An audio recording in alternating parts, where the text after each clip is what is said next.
오늘 말씀의 이야기도 쉼에 대한 이야기입니다. 안식에 대한 이야기고요. 어디로부터 쉼과 안식을 얻었으면 좋겠다. 어디 가면 쉼을 얻을 수 있을까? 현재를 살아가는 세계 모든 시민들의 공통된 질문이 아닐까, 그런 생각을 해보게 됩니다. 한국 사람들도 마찬가지죠. 코로나와 스트레스, 일상의 버거움, 들려오는 소식들, 보여지는 형편들, 마음과 생각에 쉼을 얻기가 쉽지 않아 보입니다. 그런데 우리 내면을 좀 자세히 들여다보면 쉼이라고 하는 단어에 대한 정의가 제각기 다르다는 걸 알 수 있습니다. 쉼, 행복이라는 또 다른 이름으로 정의되고 있지 않은가? 여러분 언제 행복한가요? 예은이는 언제 행복할까요? 내가 하고 싶은 것을 마음껏 하고 싶을 때, 할 때, 하고 있을 때. 예랑이는 언제 행복할까요? 누군가의 컨트롤도 받지 않고 내 뜻과 내 마음대로 마음껏 할 수 있을 때. 바로 이것이 창세기 아담을 향한 뱀의 유혹이었습니다.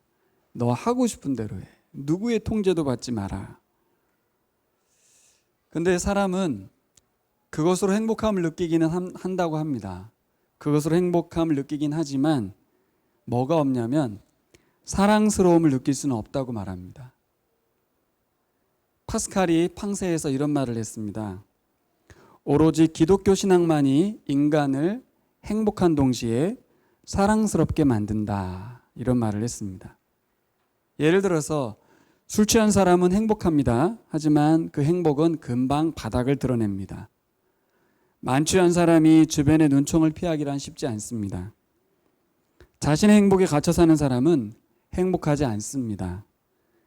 자기 행복에 함몰된 사람의 얼굴은 탐욕스럽습니다. 얼굴이란 단어는 이렇게 정의하죠. 얼이 뭐예요? 생각이거든요. 얼이 밖으로 드러나는 꼴. 생각이 바깥으로 드러나는 것이 얼굴이랍니다.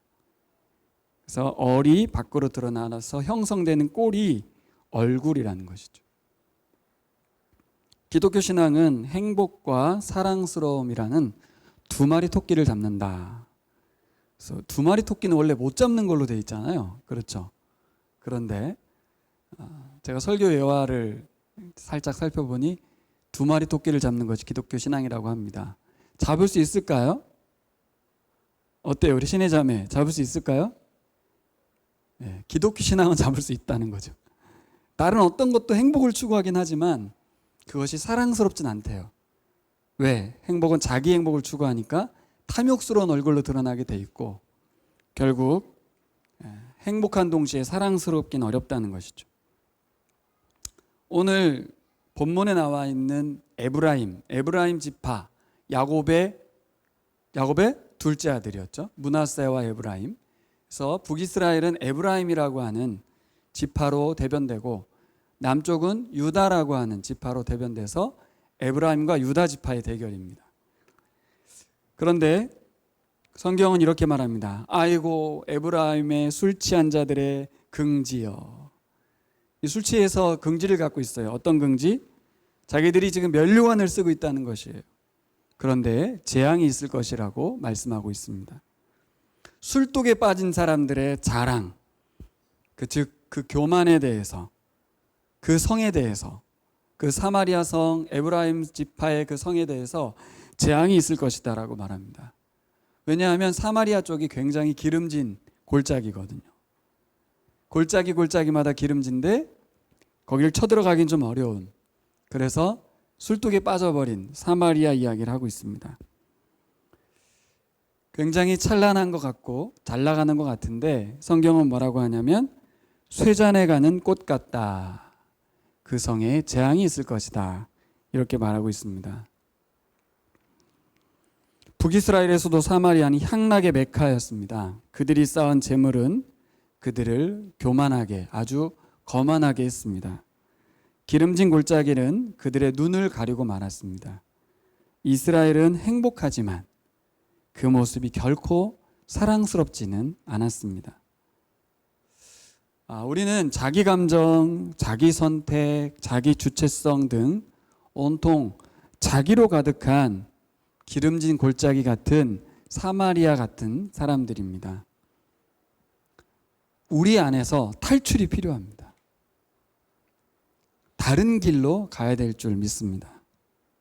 하나님에게서, 하나님으로부터 쉼을 얻기보다는 자기 안에서 쉼을 찾아 나서는 사람들로 가득한 시대입니다. 북이스라엘이 오늘 본문에서 대표적으로 그러했습니다. 그러다가 BC 722년에 쫄딱 망했습니다. 성경 역사와 인류 역사의 교훈이 바로 북이스라엘의 멸망입니다.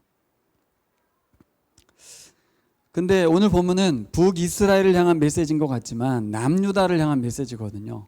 자기 형제 국가인, 그렇죠? 요셉 지파의 후예인 에브라임 지파의 멸망을 보면서 남유다가 교훈을 받으라는 거예요. 아까 광복 이야기 했지만 우리나라가 일제 36년 동안 왜 망했어요? 착각에 빠져서 그렇거든요. 예. 조선이 쇄국 정책을 하면서 우리는 이제 문 닫고 우리끼리 잘 살아봐야 된다. 하지만 역사의 대세였던 오픈된 거에 대해서, 개방에 대해서 문을 닫으면서 나라가 쫄딱 망했거든요. 국제정세를 잘못 읽었죠. 국제정세 읽어보려고 한쪽에서는 열심히 열어보았지만 흥선대원군 이래로 황제들도 닫아갔어요. 뒤늦게 열어보려고 하니까 이제는 그들이 우리를 식민 통치를 했죠. 일제 36년의 고통을 당한 우리나라는 북이스라엘과 남유다의 교훈을 같이 갖고 있는 세계 유일한 국가예요. 그 성경을 보면 우리나라 이야기 같아요, 꼭.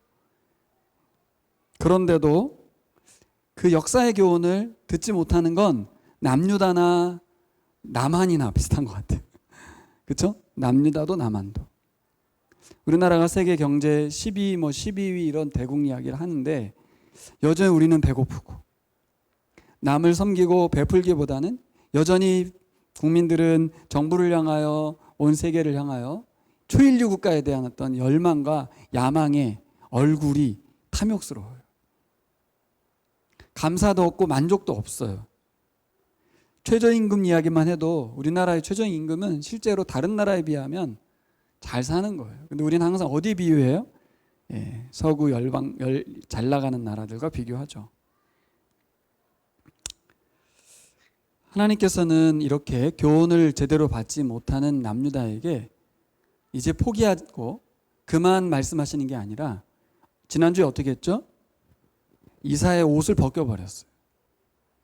그리고 그들이 의지하렸던 애굽과, 그죠? 구스가 이렇게 포로로 잡혀서 알몸으로 아수르에 끌려갈 것이라는 것을 눈으로 보게 하셨어요. 오늘 말씀은 또 뭐예요? 북이스라엘이 멸망할 것이다. 술 취하여 술독에 빠진 저 지도자들이 모두 무너질 것이다. 자기들이 면류관을 쓰고 있다는 그 면류관 하나님 직접 벗겨서 내동댕이 칠 것이다. 이렇게 이사야를 통해서 메시지를 던져줍니다. 특별히 오늘 메시지는 양가의 메시지를 줍니다. 양면이 있는 메시지를 던지는데요. 잘 들어보세요. 어려서부터 줄줄줄줄 외던 토라. 이들은 토라를 외우고 있습니다. 그래서 답을 잘 알고 있어요. 남유다와 북왕국 백성들이 답을 알고 있어요. 오직 하나님의 말씀만 의지한다는 답을 알고 있어요. 그런데 상황과 형편이 하나님 말씀에서만 안식을 찾기란 쉽지 않아요. 이 시대를 사는 우리들하고 비슷한 것 같아요. 답을 잘 알고 있어요. 하나님의 말씀만이 우리에게 참된 안식을 줄 거라는 걸 알고 있어요. 하지만 하나님 말씀에서만 안식을 찾기란 쉽지 않습니다. 특별히 누가 말씀을 제일 듣기 어려웠냐? 말씀 전문가들이 말씀 듣기 어려웠다고 말합니다. 제사장과 선지자들입니다. 그들은 이사야의 말을 젖먹는 아이의 옹알이로 조롱했습니다. 누가 나한테 가나다라 마바사를 가르치냐? 한 절 한 절, 한 장 한 장 어린아이에게나 가르쳐라. 이렇게 막 기분 나쁘니까 막 쏘아붙였어요. 이사야한테. 우리한테 토라를 가르치냐? 토라 우린 다 알고 있다. 이렇게 말하는 것과 같죠. 여러분, 참된 안식은 하나님의 말씀으로부터 옵니다. 하나님은 말씀을 통해서 안식을 주고 싶어 하십니다. 말씀을 듣지 않으면, 말씀이 들리지 않으면 거짓 안식의 말들을 듣게 될 것입니다. 말씀을 조롱하면 조롱하는 말들을 들으며 살지도 모른다고 오늘 말씀하고 계십니다. 제사장과 선지자가 이사야의 말을 막 조롱했더니 이사야는 하나님으로부터 들은 말씀을 통해서 그들에게 너희들은 못 알아듣는 외국어를 듣게 될 거야. 못 알아듣는 말 듣고 살아갈 거야. 라고 말하고 있습니다. 오늘 이사야 말씀 통해서 우리에게 주신 경고와 교훈을 잘 듣기 원합니다. 말씀을 다시 듣기 원합니다. 그 말씀 속에서 하나님이 주시고자 하는 참된 쉼과 안식을 맛보기를 원합니다. 오늘 먼저 1절과 4절은 북왕국 이스라엘의 수고, 사마리아의 몰락에 대해서 배우기를 거절하고 유사한 길을 가고 있는 예루살렘을 향한 경고입니다. 여호와 하나님을 버리고 강대국에 의존하면 유다의 운명은 북왕국과 똑같을 것이다. 너무 늦기 전에 예루살렘과 다윗 왕조의 보호자 되시는 하나님께로 돌아와야 한다. 이것이 이사야의 메시지의 핵심입니다. 이사야는 기름진 골짜기의 높은 산지에 위치한 사마리아를 면류관에 비유해서 그들의 교만과 술 취함에 대해서 화를 선포하고 있습니다. 사마리아는 기름진 골짜기의 풍요로운 생산물을 독점하면서 아주 사치스러운 생활을 즐겼습니다. 고관들이 술독에 빠져서 오만과 사치를 즐기기만 열중했습니다. 백성들을 돌아보지 않았어요. 나라를 돌아보지 않았어요. 저는 요즘 어제도 그랬지만 광화문에서 박근혜 정권 말기처럼 분위기를 몰고 가는, 그래서 정부에 대한 막 공격을 하고 있는 이 모습들을 보면서 역사가 참 반복되는구나. 그러면서 쾌재를 부르고 있는 사람들은 누구일까? 부자들이죠. 그 가난한 사람들을 동원하여 시위하게 하고, 코로나가 100명이 넘게 들었어도 여전히 그들을 동원하여 코로나에 걸리면 죽음이 가까운 그 노인들을 데려다가 정권 시위를 시키면서 뒤에서는 돈을 착복하고 부를 축적하고 하나님을 동원해서 자신들의 탐욕을 채워가는 아주 이상한 사람들, 그들은 뒤에서 쾌재를 부릅니다. 많은 부자들도 그렇게 수고하고 열의를 해주는 그분들을 통해서 이제 자신들의 배가 더 불러질 것을 기대하고 기뻐할 것 같아요. 불쌍한 건 백성들이죠. 골짜기에 둘러싸여 있었어요, 사마리아가. 그러니까 예루살렘처럼 난공불락은 아니더라도 싸우면 이기기 어려운 지리적 승리 요건을 갖추고 있었습니다. 그러니까 외부 침략에 대해서 자신들을 안전하게 이 골짜기가 보호해 줄 거라고 자랑하고, 술주정뱅이 생각에는 우리가 어떤 관을 쓰고 있어요? 영화로운 면류관을 쓰고 있는 것 같아요. 그런데 하나님은 쇠잔에 가는 꽃이다, 이렇게 말합니다. 하나님이 강하고 힘센 자를 불러다가 그들의 면류관을 땅에 내팽개칠 것이라고 그렇게 말했습니다. 본문에 보면 아수르가 사납게 우박처럼 막 쏟아붓고 휘몰아치는 광풍처럼 넘쳐흐르는 거대한 물처럼 북왕국을 확 휩쓸어 버릴 거라고 말하고 있습니다. 그러면서 이런 비유를 했어요. 여름 전에 처음 익은 무화과, 입안에 막 군침이 도는, 막 먹으면 너무 먹고 싶은, 욕심낼 만큼 탐스러운 것이 바로 사마리아라는 거예요. 그런데 문제는 뭐예요? 처음 익은 과일이기 때문에 흔들기만 해도 확 떨어지는 그런 과일입니다. 아주 유약한, 아무리 철옹성이라고 해도 하나님 보내신, 그죠? 하나님 보내신 군대이기 때문에 사마리아가 아무리 지형이 좋다 해도 반드시 무너질 것입니다. 결국 이 말씀은 누구에게 준 거예요? 남유다에게 준 거예요. 북이스라엘은 이제 끝났거든요. 그러니까 북이스라엘 닮아가지 말라는 거예요. 그런데 남유다 왕 히스기야 왕이 어떻게 했냐면 반아수르 정책, 친애굽 정책 왔다 갔다 합니다. 아버지가 해놓은 그 정책을 뒤이어서 북이스라엘처럼 이것저것 손을 잡는 거죠. 북쪽이 아수르에게 반하기 위해서 아람과 손을 잡았잖아요. 그리고 남유다에게 같이 싸우자고 했잖아요. 근데 안 싸웠죠. 친아수르 정책을 폈죠. 그리고 나중에 또 아들이 친애굽 정책을 피고 그러면서 아수르에게 괴롭힘을 당합니다. 이사야는 아수르에게 공격당하는 히스기야 이야기로 오늘 전환됐어요. 오늘 본문부터 히스기야 왕 시대로 돌아와서 이제 아수르의 사네립이 들어와서 예루살렘을 공격하는 이야기가 진행됩니다. 제가 보기에는 남유다 왕이 더 늦기 전에 정신 차려야 되는 거예요. 하나님이 이사야를 통해서 하신 말씀을 잘 들어야 되는 거죠. 그러면서 소망을 주셨습니다. 어떤 소망을 주셨어요? 5절과 6절을 보면 소망의 말씀이 전달됐어요. 남은 자는 쉼을 얻을 거라는 거죠. 남은 자에게는 하나님이 함께 하신다는 겁니다. 하나님의 백성이 의지해야 될 영화로운 면류관은 사마리아 성이 아니고 예루살렘 성이 아니고 여호와 하나님이라고 말하고 있습니다. 근데 재밌는 건요, 하나님이 아수르를 통해서 북왕국을 멸망시켰지만 그 북왕국에도 남은 자가 있다는 것입니다. 북왕국 왕들은 하나도 제대로 된 왕이 없었어요. 그런데도 남은 자는 있습니다. 남유다에게만 있는 게 아니에요. 이게 우리가 좀 생각을 깨워야 될 부분인 것 같아요.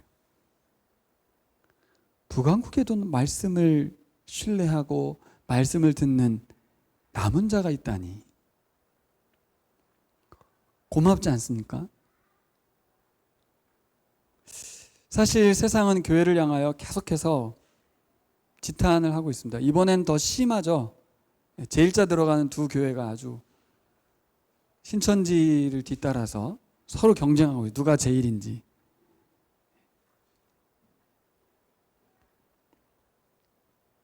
그런데 그 중에도 남은 자는 있는 거예요. 남은 자는. 그런데 다 남은 자라고 착각한다는 게 문제예요. 우리가 남은 자라고. 이거 남은 자는 살아남은 자라는 뜻이 아닙니다. 우리가 애치통독 읽었죠? 마지막 장면, 열왕기하 마지막 장면이 뭐라고 돼 있어요? 일부 가난한 사람들을 살려두죠. 그 남유다 땅에다가.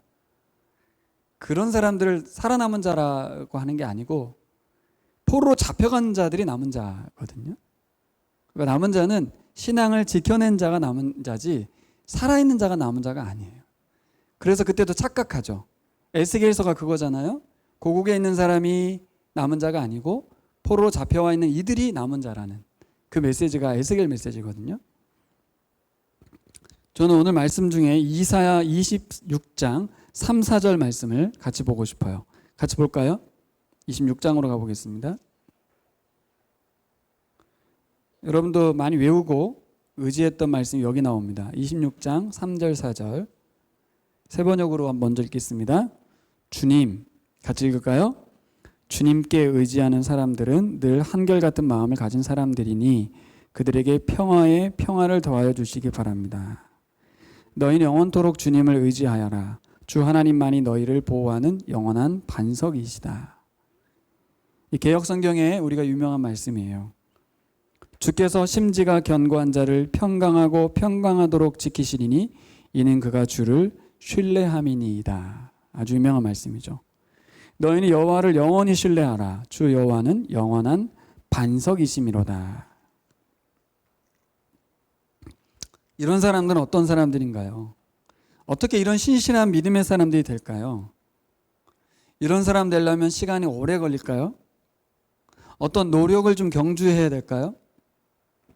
한번 개인에게 적용 한번 해보세요. 주께 심지가 견고한 사람, 주를 의뢰하는 사람, 그런 사람 어떤 사람일까요? 이번에 보라를 하면서 7과를 마쳤는데 우리 3조 나눔을 하면서 하나님께서 우리 안에 오셔서 합력하여 선을 이루신다는 말씀을 통해서 하나님께서 우리 안에서 그 선을 이루시는 그 선이 이전과 다른 일반적 해석이 아닌 우리 안에서 예수 그리스도의 형상을 닮아가게 하는 일을 위해서 열심히 일하신다는 말을 우리 조 멤버들이 캐치했더라고요. 대단하세요. 그게 들린 게 참 그게 핵심인데 잘 들으셨더라고요. 근데 제가 추가 질문을 던졌어요. 여러분도 한번 들어보세요. 우리 안에서 하나님 일하고 계신데 그 일하시는 그 목적인 선을 이룬다는 그 선, 예수 그리스도의 형상을 덧입는 그때가 언제쯤 될까요? 오래 걸릴까요? 언제쯤이면 우리가 남은 자가 되고 예수 그리스도의 형상으로 덧입을까요? 사람들은 예수님께서, 하나님께서, 성령님께서 우리 안에서 일하고 계시다는 것에 대해서 발견해서 너무 좋아해요. 그런데 언젠간 되겠지 라고 생각하는 경향이 있어요.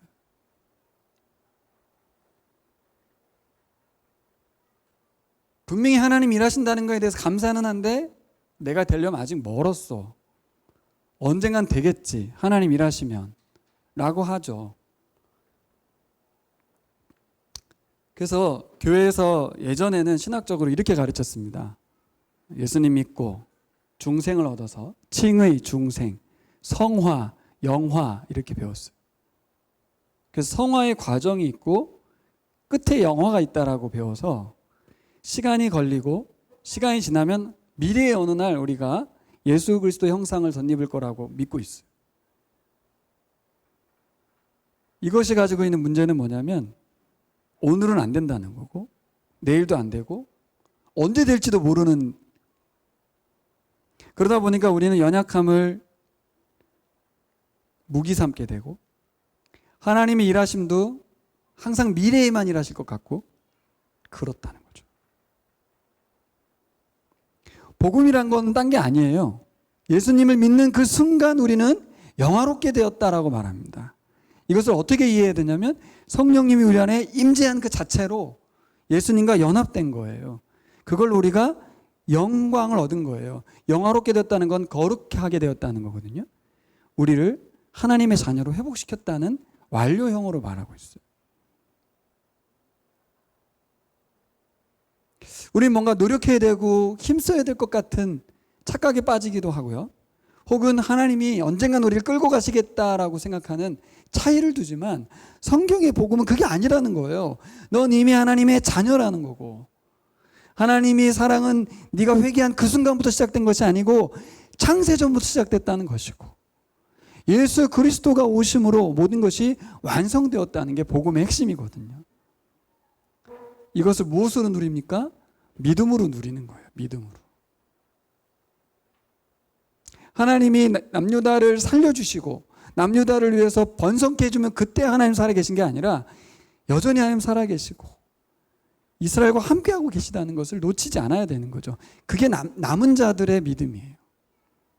이 코로나의 상황 속에서도 이 교회들이 타락해가고 자기 탐욕의 얼굴로 점철되었지라도 우리가 그리스도인의 공동체로서 교회됨을 지켜가는 것, 이것은 우리에게 주어진 복이지 우리가 해야 될 사명이 아니에요. 누리는 것이지 이루어가는 게 아니라고. 이게 진정한 복음입니다.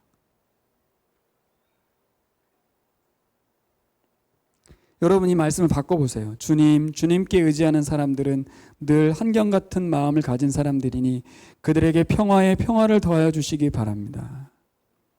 이제 이 말씀 우리에게 완료형으로 바뀌면 주님, 저는 주님을 의지하고 늘 한결같은 마음을 가진 사람입니다. 저에게 평화를 더해 주셔서 감사합니다. 라고 고백하는 사람들이 된 것입니다. 달라요. 복음을 제대로 만나고 이해하고 살아가는 사람들은 세상 어떤 상황이 펼쳐져도 다릅니다. 그게 오늘 이사야 본문에서 누구로 등장하죠? 전 이사야로 등장하고 있다고 봐요. 이사야가 심각한 도전을 받잖아요. 조롱도 받고요. 하나님으로부터 말도 안 되는 명령도 받고요. 그리고 제사장과 선지자들이 막 공격이 들어와도 이사야는 전혀 흔들림이 없어요. 이사야이기 때문이 아니고 하나님의 임재를 경험했기 때문인 줄 믿습니다. 그러니까 북쪽에 살든 남쪽에 살든 그게 중요한 게 아니에요. 대한민국에 살든 이티오피아에 살든 그게 중요한 게 아니고 하나님의 살아계심, 임재를 경험하고 우리 안에 예수 그리스도 살아계신 성령을 모신 사람들이냐 아니냐가 되게 중요한 거죠. 그러니까 내가 중요한 것이 아니고 내가 살고 있는 그곳이 중요한 것이 아니고 하나님이 지금 어디에 계신가가 제일 중요합니다.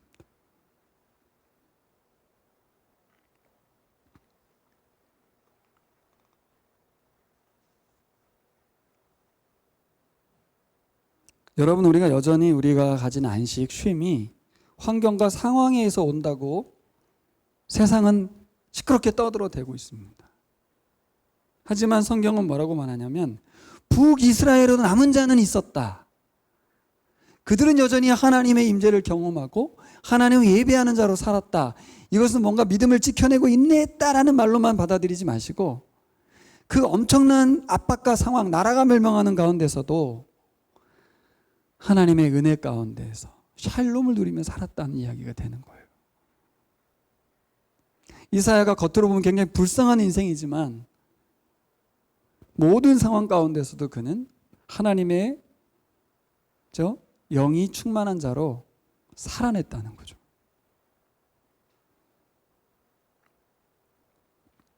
여러분 7절, 8절로 가볼까요? 같이 읽겠습니다. 제사장과 선지자도 독주로 말미암아 옆걸음치며 포도주에 빠지며 독주로 말미암아 비틀거리며 환상을 잘못 풀며 재판할 때에 실수하나니 모든 상에는 토한 것, 더러운 것이 가득하고 깨끗한 곳이 없도다. 읽기만 해도 굉장히 좀 이렇게 메스껍고 좀 기분이 그렇죠. 누가 그렇다는 거예요? 목사들이 그렇다는 거잖아요.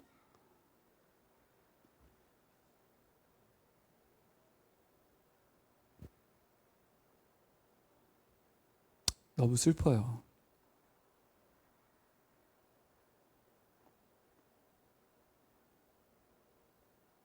이번에 침례교 청소년 캠프의 주강사 한 명이 이단성 시비가 있고 문제가 좀 되는, 신학적으로 문제가 있는 그 사람을 세웠는데, 그래서 막 항의가 들어와서 취소하는 줄 알았는데 버젓이 그 사람이 강의를 하고 있어요. 그 사람 왜 세웠을까요? 뭐 교단이 됐든 뭐가 됐든 사람들을 흥분시키고 사람들 많이 끌어모으는 사람이면 되는 거죠.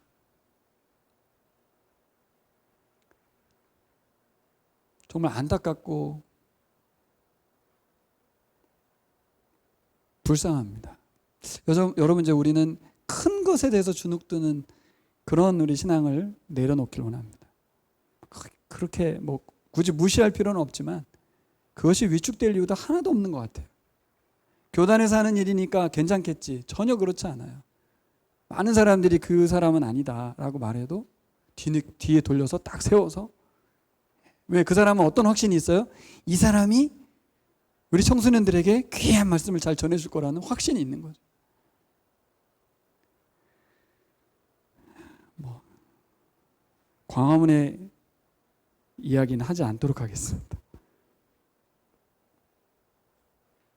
여러분, 이렇게 제사장과 선지자가 이런 식으로 살면 백성들은 더 심하게 살아요. 우리의 지도자들, 우리의 왕이 지들이 뒤에서 배부르고 저렇게 술 처먹고 막 하고 있는데 우린들 뭐 하려고 이롭게 사냐? 뭐 하려고 하나님 섬기냐? 우리도 그러면서 더.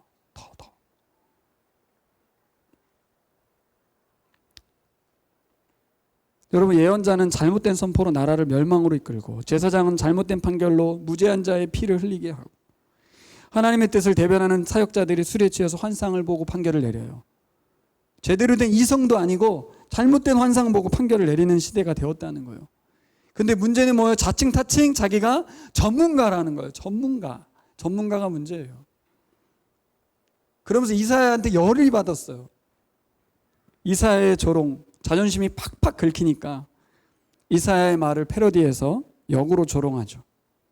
차부, 라차부, 파부, 라파부, 카부, 라카부, 바크, 라카부.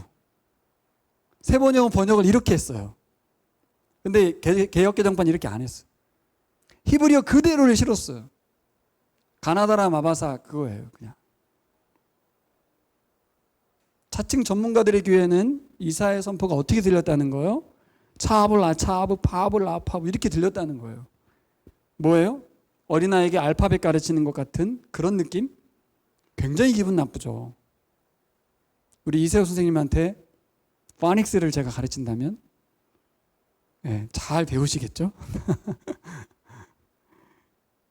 아니면 우리 신혜가 우리 이세호 선생님한테 파닉스를 가르치는 거예요. 왜냐하면 이사야 예언은 때때로 보면 언제나 비슷비슷한 소리를 들리는 거예요.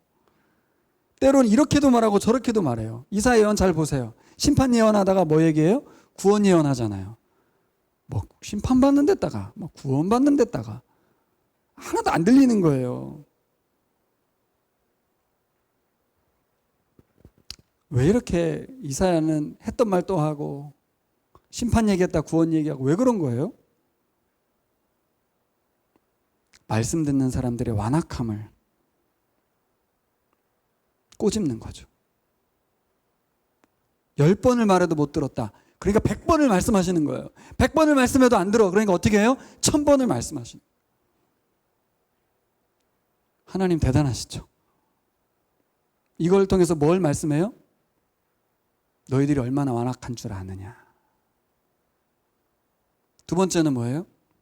하나님 말씀의 심판의 정당성을 입증하는 거예요. 어떻게 해요? 내가 1000번 얘기했다. 1000번. 그러니까 사람들은 뭘 듣고 싶어 해요? 하나님의 말씀이 아니고 아주 간단한 그 복음이 아니고 뭘 듣고 싶어 해요? 유창한 설교를 듣고 싶어 하는 거예요. 내 가슴을 흥분시키고 뜨겁게 하는 뭔가를 듣고 싶어 해요. 하나님의 메시지 딱 하나밖에 없어요. 내가 너를 사랑한다. 포기하지 않았다.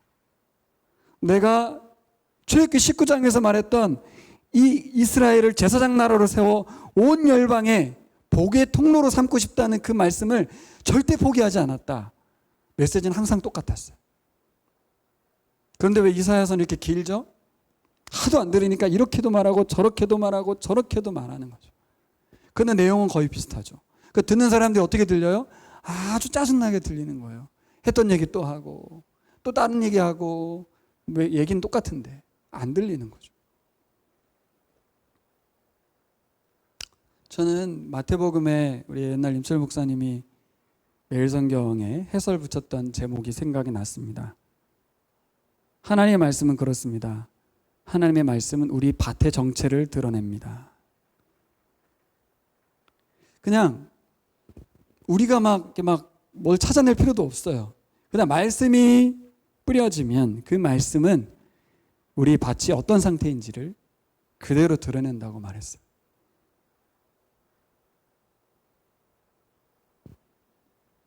그 본연의 말씀의 두 가지 의미를 그대로 열매 맺습니다. 하나는 듣지 않고 고집대로 살아가는 사람들을 향한 철저한 심판이고, 하나는 회개하고 돌이키는 자를 향한 사랑의 구원으로, 둘 중에 하나로 드러나는 것입니다. 이사야 예언을 들은 예언자들과 제사장들의 반응이 어땠습니까? 저자가 누구를 가르친다는 건가? 저자의 말을 들어야 할 사람이 누구란 말인가? 젖된 아이들이나 가르치라고 하여라. 젖을 먹지 않은 어린이들이나 가르치라고 하여라. 저자는 우리에게 한 자 한 자, 한 절 한 절, 한 장 한 장 가르치려고 한다. 예언자 이사야의 심판 메시지를 깐난하게 옹알이로 옹알 된다고 말하고 있습니다. 이사야가 아무도 안 들을 말을 계속 반복해서 짓거린다고 말하고 있습니다. 결국 이들은 자신들에게 일관되게 전달된 메시지를 거부해서 그들은 일관되게 하나님의 심판을 핑계댈 수 없다고 스스로 증거를 만들어내고 있어요.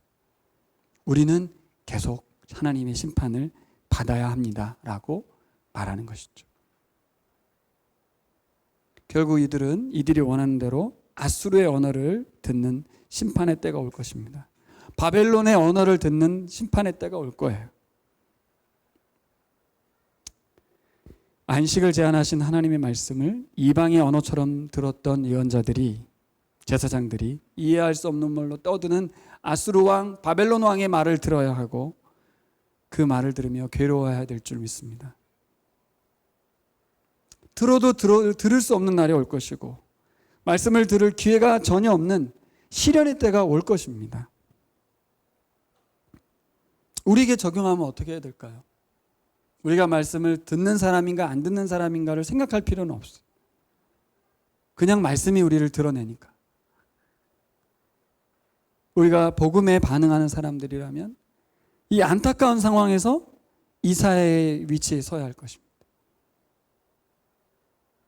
끊임없이 우리에게 조소가 오고 조롱이 오고 비난이 오고 그러할지라도 우리는 그 속에서 샬롬을 누리고 남은 자로 하나님의 임재 가운데 살아가며 한 걸음 한 걸음 뚜벅뚜벅 하나님을 향하여 걸어가겠죠. 하지만 그렇지 않은 사람들은 어때요? 심판을 애써 우리와 상관없다 여기며, 그죠? 그렇게 자기 방어를 하며 살아가겠죠. 우리는 하나님을 믿기 때문에 구원이 우리에게 있을 거라고 믿으며 살아갈지도 몰라요. 그게 남유다의 모습이었잖아요. 성전이 있기 때문에 우리는 망하지 않는다. 말씀을 정리해 보겠습니다. 우리 12절을 같이 읽어보겠습니다. 같이 읽을게요. 주님께서 전에 백성에게 말씀하셨다. 이곳은 평안히 쉴 곳이다. 고달픈 사람들은 편히 쉬어라. 이곳은 평안히 쉴 곳이다. 그러나 그들은 들으려 하지 않았다. 저는 오늘 매일 성경 본문이잖아요. 이 말씀을 지난주 말씀과 오늘 말씀까지 쭉 보면서 오늘 설교 말씀 이걸 정한 게 12절 말씀을 전달해 드리고 싶어서 그랬어요.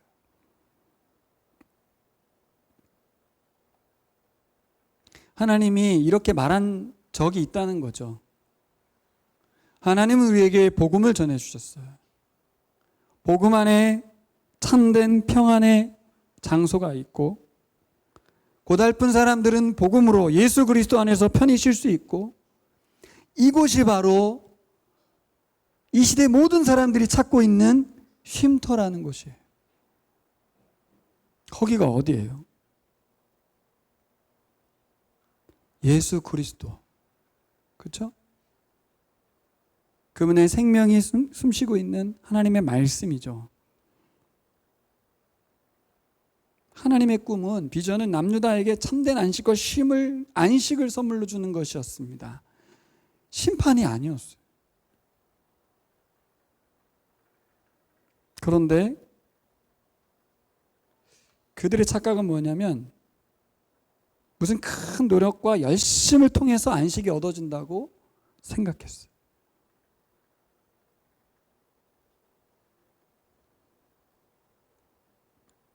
하나님 우리 삶에 참된 안식과 샬롬을 선물로 주기 원하는 줄 믿습니다. 오늘 말씀에 그렇게 써 있잖아요. 그렇죠? 그러나 그들은 들으려 하지 않았다. 들으려 하지 않았다.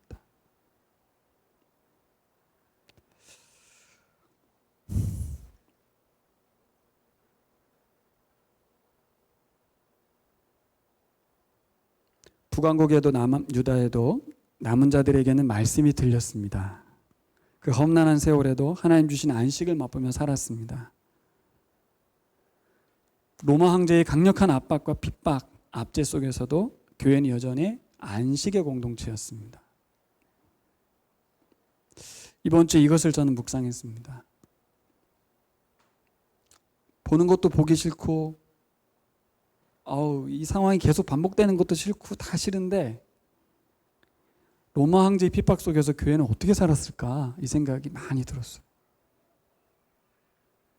비교하라는 것보다는요, 비교의 상황은 아닌 것 같아요. 상대적이니까. 그럼 뭘까요?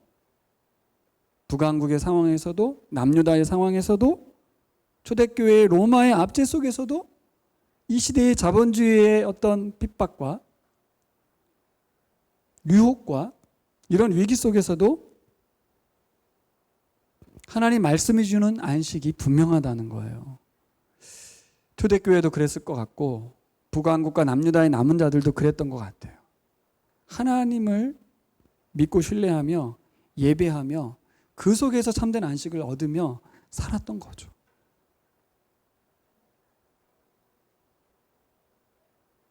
혹시 우리에게 다른 안식, 다른 쉼, 다른 여유 이런 것들을 세상과 거의 비슷한 것들을 찾고 있다면 그것을 버리려고 하셔서는 어렵습니다. 그것을 포기하려고 해서도 어렵고요.